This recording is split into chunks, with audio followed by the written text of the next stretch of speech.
راځه چې دا ایمان تجدید کو، ایمان تجدید کو. د ایمان تجدید د ایمان تذکره ده،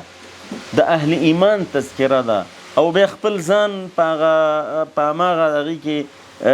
ښودل دي، په هماغه آینه کې لیدل دي چې زه په دې کې نو اوس چېرته یم. نو ایمان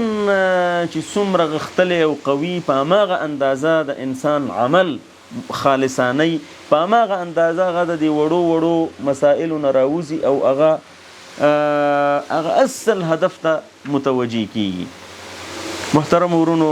دغه د حضرت ربعی ابن عامر رضی الله عنه هغه خود د ایمان خلاصه چې ذکر کړي چې الله رب العالمین اصلا په دې خاطر برپا کړي چې انسانان د انسانانو د بندګۍ او غلامۍ نه آزاد کو او د الله تعالی په غلامۍ کې ورکو، د نورو انسانی نظامونو او ادیانو د جور او ظلم نه آزاد کو، د اسلام عدل ته راوړو.